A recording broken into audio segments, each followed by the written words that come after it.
Good morning, students. I am Shailendra Charusia, and our today's topic is infrastructure, part 1. Okay, in this chapter, we are going to discuss, we are going to understand the main challenges India faces in the area of social and economic infrastructure, the role of infrastructure in economic development, the role of energy as a critical component of infrastructure, the problems and prospects of energy and health sectors, and the health infrastructure in India. Okay, these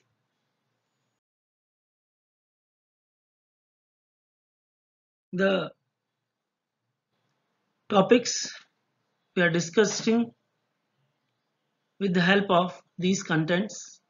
These are the first is introduction, the next one is what is infrastructure, the next one is relevance of infrastructure, the next one the state of infrastructure in India, next one energy, after that health, and last conclusion. Okay,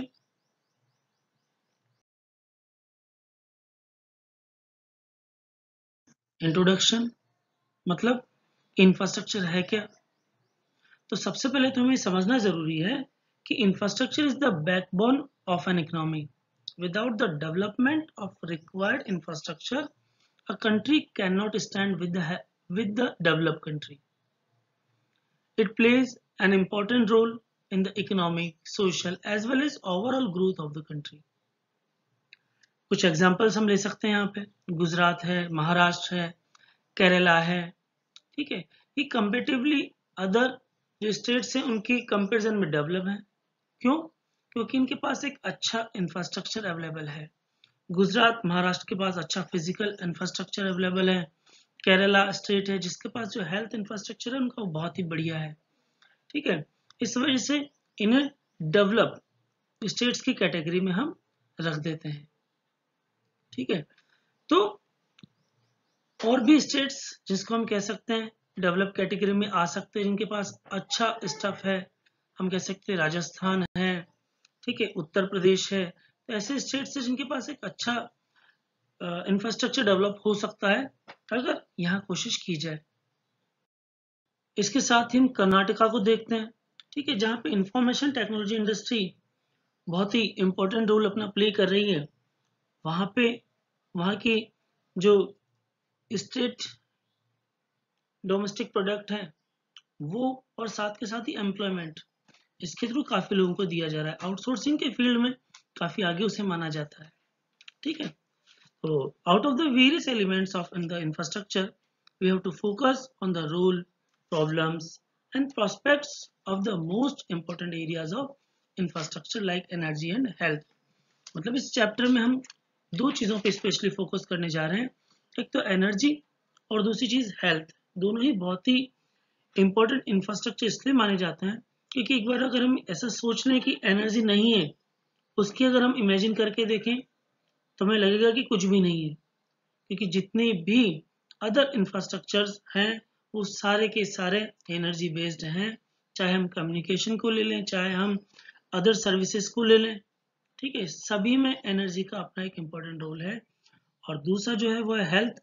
बिना health के किसी भी प्रकार का infrastructure अच्छे से काम नहीं कर सकता है, क्योंकि सोशल इंफ्रास्ट्रक्चर के बिना कैपिटल इंफ्रास्ट्रक्चर या जो हमारा अदर फिजिकल इंफ्रास्ट्रक्चर है उसकी कोई इंपॉर्टेंस एक तरीके से नहीं रह जाती है, ठीक है।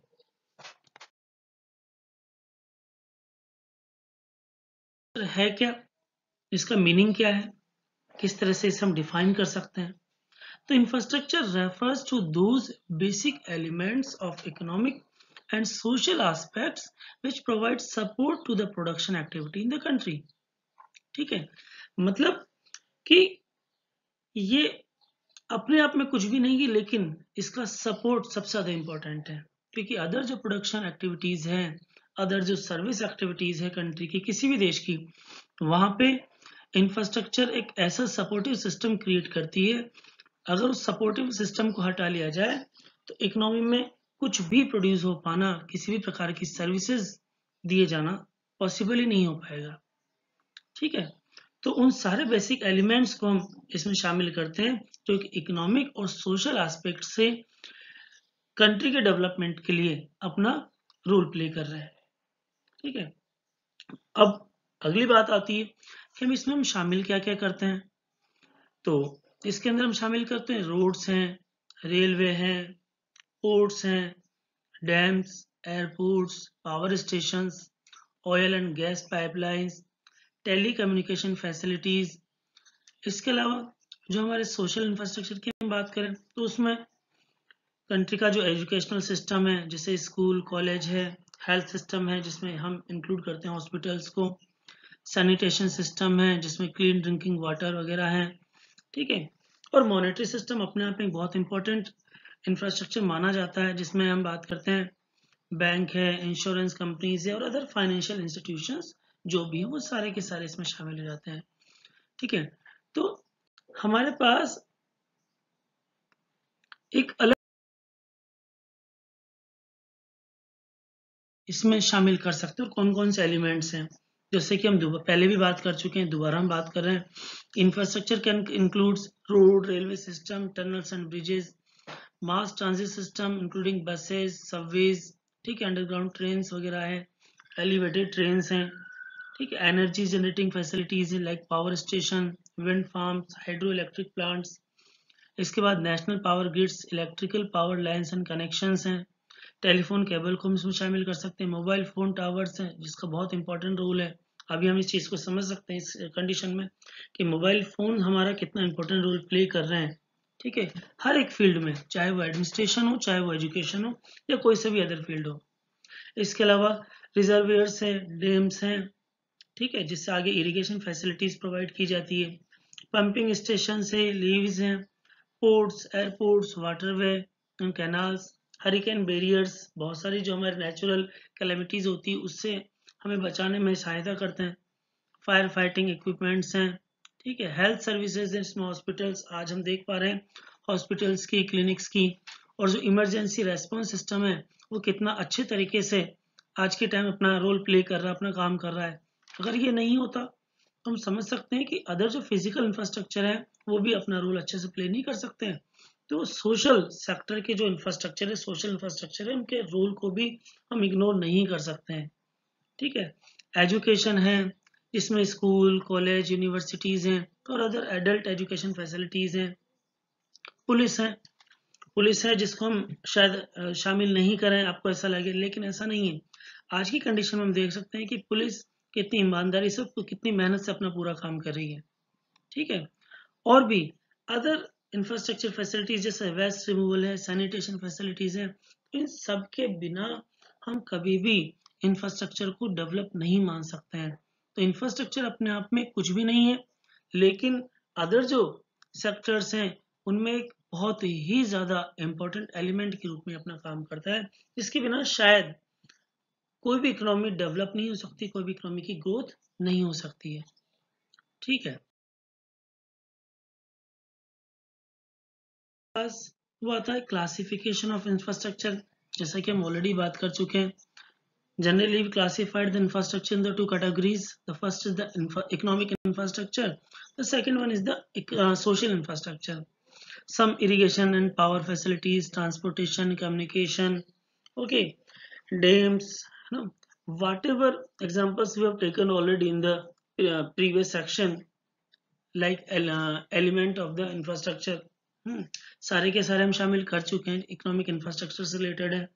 तो जो सेकंड है हमारा, वो है हमारा education, health, sanitation, water supply, housing, ये सारे के सारे हमारे सोशल इंफ्रास्ट्रक्चर में आते हैं। हम जानते हैं कि एजुकेशन और हेल्थ कितना इंपॉर्टेंट है, सैनिटेशन कितना इंपॉर्टेंट है। ठीक है, तो ये हमारे टाइप्स ऑफ इंफ्रास्ट्रक्चर है, ब्रॉडली हम इसको क्लासिफाइड करते हैं इस तरीके से। अदर टाइप्स दूसरे भी है जिनको हम माइनर लेवल पे टाइप ऑफ इंफ्रास्ट्रक्चर में काउंट कर सकते हैं, ठीक है, पर बेसिस यही है सभी के, ठीक। ऑफ इंफ्रास्ट्रक्चर, इंफ्रास्ट्रक्चर की इंपॉर्टेंस क्या है, क्या इसकी रिलेवेंस है, ठीक है। हम इसकी बात करें यहाँ पे तो infrastructure is the basic requirement of economic development. पहले भी बताया मैंने आपको, बिना इंफ्रास्ट्रक्चर के हम कोई भी इकोनॉमी, हम क्या कोई भी इकोनॉमी है, कोई भी कंट्री है, कभी भी डेवलप नहीं हो सकती है। हम देखते हैं अलग अलग देशों में, जैसे यूरोपियन कंट्रीज हैं, यूरोपियन यूनियन की कंट्रीज हैं पूरी की पूरी, अमेरिका है, ठीक है, ये अदर जो हमारे डेवलप्ड इकोनॉमीज हैं, ऑस्ट्रेलिया वगैरह हैं, इनका जो इंफ्रास्ट्रक्चर है वो बहुत ही अच्छा है। और इंफ्रास्ट्रक्चर बहुत अच्छा होने की वजह से ही आज ये पूरे वर्ल्ड में एक अच्छे लेवल पे पहुंच पाए हैं, अपने आप को डेवलप कंट्रीज की कैटेगरी में शामिल कर पाए हैं, ठीक है। Basically it does not directly produce goods and services but facilitates production in primary, secondary and tertiary economic activities by creating external economies, okay। तो आगे, infrastructure contributes to economic development of a country both by increasing productivity of factors of production and improving the quality of life of its people, ठीक है। अब quality of life कैसे improve करता है भाई, हम जानते हैं यहाँ पे कि जैसे वाटर सप्लाई है वो इंप्रूव होती है, ठीक है। तो वाटर सप्लाई इंप्रूव होने से तो बेसिक फैसिलिटी है, सैनिटेशन बेसिक फैसिलिटीज है, लेकिन अगर ये अच्छी होगी तो ये क्या करेगी, मॉर्बिडिटी की जो रेट है उसको कम कर देगी, यानी डिजीज फैलने की जो रेट है ना, उनकी इंटेंसिटी है उनको कम करने का ये सब काम करते रहेंगे, ठीक है। अदर क्या रिलेवेंस हम इसके शामिल कर सकते हैं, अगर हम पॉइंट वाइज देखें इसकी रिलेवेंस में, तो इंफ्रास्ट्रक्चर डेवलपमेंट को प्रमोट करता है, ठीक है, क्योंकि अलग अलग सेक्टर जब डेवलप होते हैं तो जो देश की इकोनॉमिक ग्रोथ है उसको भी बढ़ाते हैं। इसके अलावा एग्रीकल्चर सेक्टर को डेवलप करता है, इरिगेशन फैसिलिटीज हैं, ठीक है, नई नई टेक्नोलॉजी जो हम इरिगेशन में यूज कर रहे हैं उसको यूज करेंगे तो नो डाउट हमारा जो देश का डेवलपमेंट है, एग्रीकल्चर सेक्टर का डेवलपमेंट है वो अच्छा होगा, ठीक है। इसके अलावा ये इकोनॉमी को स्मूथ फंक्शनिंग के लिए फैसिलिटेट करता है, ठीक है, चाहे वो सर्विस सेक्टर हो, इंडस्ट्रियल सेक्टर हो या प्राइमरी सेक्टर हो, सभी में, ठीक है। इसके अलावा क्वालिटी ऑफ लाइफ की हम बात करें, ठीक है, कुछ बेसिक सोशल इंफ्रास्ट्रक्चर को डेवलप किए बिना लोगों को अच्छी क्वालिटी ऑफ लाइफ दे पाना पॉसिबल नहीं है, ठीक है।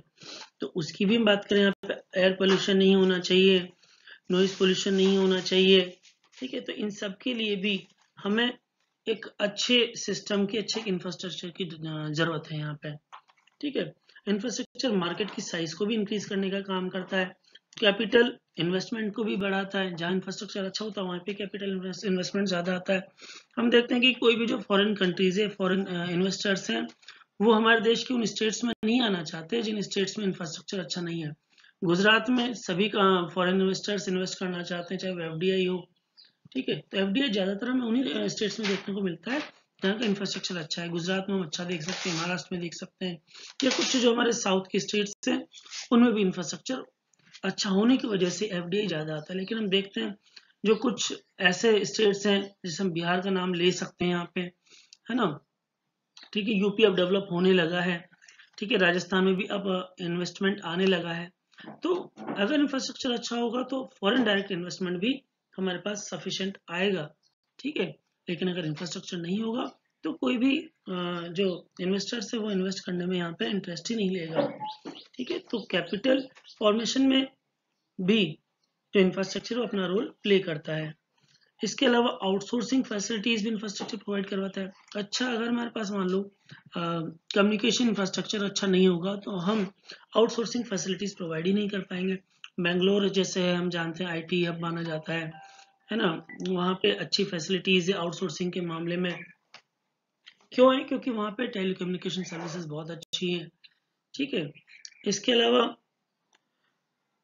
वहाँ के जो लोग हैं वो ज्यादातर एम्प्लॉयड हैं, जो आउटसोर्सिंग है उनके लिए जाने जाते हैं। तो इसीलिए जो आईटी सेक्टर है वो भी आपकी डेवलप होगा, आउटसोर्सिंग सेक्टर वो भी डेवलप होगा जबकि आपके पास एक better telecommunication facilities, telecommunication infrastructure develop हो, ठीक है। इसके अलावा जो मोस्ट इंपॉर्टेंट चीज है वो है लिंकेजेस ऑफ प्रोडक्शन, यानी प्रोडक्शन का जो लिंकेजेस है वो भी बढ़ाने का काम, यानी कि एक सेक्टर को दूसरे सेक्टर से कैसे जोड़ना है। आपका जो प्राइमरी सेक्टर है वो सेकेंडरी सेक्टर से कैसे जुड़ेगा, सेकेंडरी सेक्टर आपका टर्शरी या सर्विस सेक्टर से कैसे जुड़ेगा, ये सारी चीजें सारी चीजें डिसाइड होगी आपके इंफ्रास्ट्रक्चर से। ठीक है, क्योंकि अच्छी ट्रांसपोर्टेशन फैसिलिटीज अगर प्रोवाइड नहीं किया जा सकती या नहीं होती है तो एग्रीकल्चर सेक्टर में जो चीज़ें प्रोड्यूस हो रही हैं वो कभी भी इंडस्ट्रियल सेक्टर तक नहीं पहुंच पाएंगी। अच्छी कम्युनिकेशन सर्विसेज नहीं होंगी तो इंडस्ट्रियल सेक्टर और सर्विस सेक्टर आपस में कम्युनिकेट ही नहीं कर पाएगा। ठीक है, अच्छे रोड्स नहीं होंगे तो भी यही प्रॉब्लम क्रिएट हो जाएगी, पोर्ट्स नहीं होंगे अच्छे। ठीक है, तो ऐसे केस में हम हमारे जो एक्सपोर्ट्स हैं उनको बढ़ा नहीं पाएंगे, है ना। तो हमारा जो गवर्नमेंट का गोल है सेल्फ सफिशिएंसी का या सेल्फ इंडिपेंडेंट का, वो भी हम अचीव नहीं कर पाएंगे। तो इंफ्रास्ट्रक्चर अपने आप में सब कुछ है और इसके बिना कभी भी कोई भी कंट्री, कोई भी सेक्टर, कोई भी देश, ठीक है, कोई भी समाज डेवलप नहीं हो सकता है। हाँ, फिर मैं यहाँ बताना चाहूंगा आपको कि economic infrastructure as well as social infrastructure both are equally important to develop and to grow the society, grow the country or an economy itself.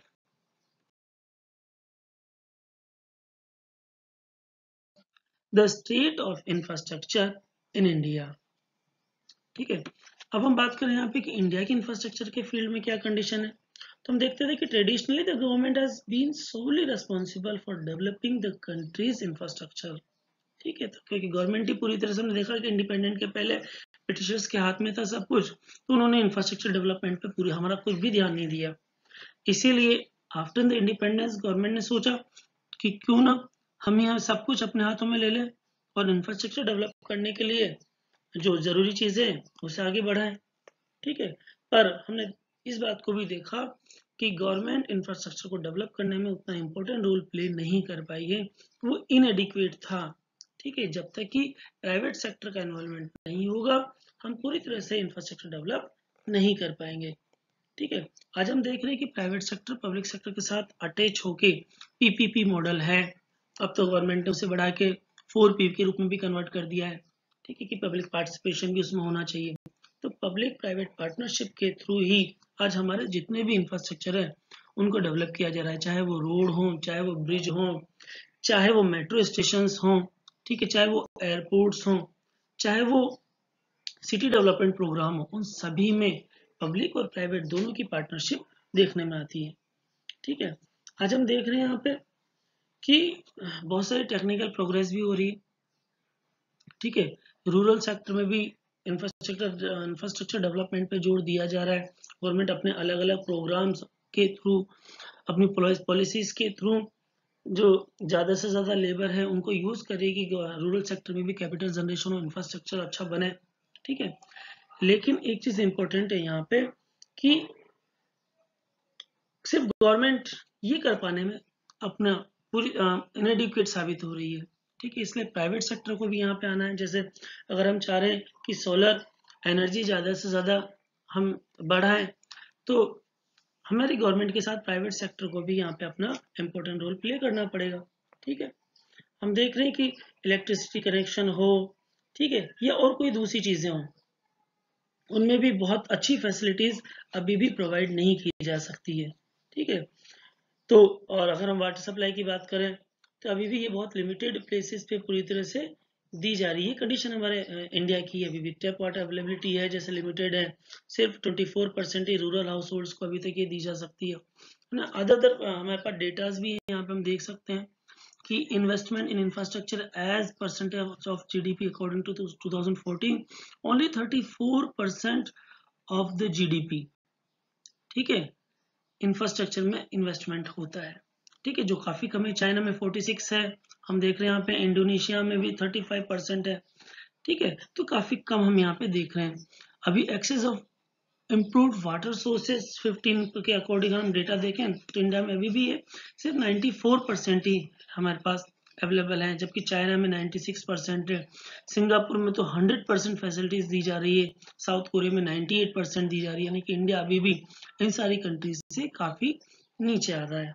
ठीक है, इसके बाद हम बात करें access to improved sanitation facilities. ये इस मामले में हम दुनिया की अधिकांश जो कंट्रीज हैं, देश हैं, उनसे बहुत ही निचले पायदान पे आते हैं। साउथ कोरिया है, हांगकांग है, इनमें हम देखें यहाँ पे, ठीक है, साउथ कोरिया और हांगकांग, इनमें ये 100% हमें दिखाई देता है। ठीक है, इसके बाद देखो आप यहाँ पे, ठीक, पाकिस्तान में 164% तक प्रोवाइड किया जा रहा है, इंडोनेशिया में 61% प्रोवाइड किया जा रहा है, और चाइना में 77% है सैनिटेशन, इम्प्रूव सैनिटेशन लोगों की पहुंच में। लेकिन इंडिया के लिए बहुत ही बुरी बात है कि अभी तक अकॉर्डिंग टू 2015 के डेटा के हिसाब से हम सिर्फ 40% तक ही वहां तक पहुंच पाए हैं। ठीक है, तो इसमें इम्प्रूव करने की बहुत जरूरत है, नो डाउट। जैसे जैसे गवर्नमेंट चेंज होती है, उनकी पॉलिसीज चेंज होती है, उसके साथ साथ नई नई चीजें सामने आती हैं। और अभी तक के टाइम पीरियड में पिछले 5-6 साल में हमने हमारे सैनिटेशन फैसिलिटीज में बहुत ज्यादा इम्प्रूवमेंट किया है। ठीक है, एक प्रोग्राम जैसे कि भी प्रेजेंट गवर्नमेंट का स्वच्छ भारत अभियान चल रहा है, ठीक है, उसी में भी ये सारी चीजें शामिल की गई हैं। ठीक है, इसके बाद हम बात करें यहाँ पे मोबाइल सब्सक्राइबर की, तो मोबाइल सब्सक्राइबर के मामले में भी हम बहुत ही निचले की स्टेप पे हैं। ठीक है, अगर हम कंपैरिजन करें हांगकांग से, तो 229, ठीक है, पीपल हैं हर 100 सब्सक्राइबर के ऊपर। उसके बाद देखें हम, साउथ कोरिया की कंडीशन से बहुत अच्छी है, इंडोनेशिया की इवन बहुत अच्छी है, ठीक है, इसके अलावा सिंगापुर की अच्छी है, चाइना की बहुत अच्छी है। लेकिन इंडिया के केस में देखो तो अभी तक हम बहुत अच्छे लेवल पे नहीं पहुंच पाए। 2015 की डेटा के अकॉर्डिंग। ठीक है, तो अभी भी इसमें इम्प्रूव करने की बहुत ही ज्यादा जरूरत है। ठीक है, इसमें इंफ्रास्ट्रक्चर डेवलपमेंट का अपने आप में बहुत इंपॉर्टेंट रोल है। पावर जनरेशन की बात करें तो अभी भी हमारा जो पावर जनरेशन है वो 1423 बिलियन किलोवाट ही है। ठीक है, 2016 के डेटा के अकॉर्डिंग, जबकि चाइना का हम देखें उसमें 6015 है। ठीक है, और अलग अलग कंट्रीज के अपने अलग अलग डेटाज हैं। ठीक, लेकिन हमें अभी भी इसमें बहुत ज्यादा इंप्रूव करने की जरूरत है। ठीक है, बिना इम्प्रूवमेंट के, बिना इंफ्रास्ट्रक्चर इम्प्रूवमेंट के, इंफ्रास्ट्रक्चर डेवलपमेंट के, हम इस तरह से इन फील्ड्स में आगे नहीं बढ़ सकते हैं। ठीक है, some economists have projected that India will become the third biggest economy in the world a few decades from now. For that to happen, India will have to boost its infrastructure investment. In any country, as the income rises, the composition of infrastructure requirements changes significantly. For low-income countries, basic infrastructure services like irrigation, transport, and power are more important. As economies mature and most of their basic consumption demands are met, the share of agriculture in the economy shrinks and more service-related infrastructure is required. This is why the share of power and telecommunication infrastructure is greater in high-income countries. Thus, development of infrastructure and economic development go hand in hand. Agriculture depends to a considerable extent on the adequate expansion and development of irrigation facilities. ठीक है, तो इसी तरह से industrial progress की हम बात करें तो ये भी पूरी तरह से पावर और इलेक्ट्रिसिटी के ऊपर डेवलप है ना, ट्रांसपोर्ट के ऊपर, कम्युनिकेशन फैसिलिटीज के ऊपर डेवलप है। इसीलिए if proper attention is not paid to the development of infrastructure, it is likely to act as a severe constraint on economic development of the country. ठीक है, इसलिए बहुत जरूरत है हमें इस चीज की कि हम अपने इंफ्रास्ट्रक्चर को सुधारें, उसे इम्प्रूव करें और उसे डेवलप करें। ठीक है,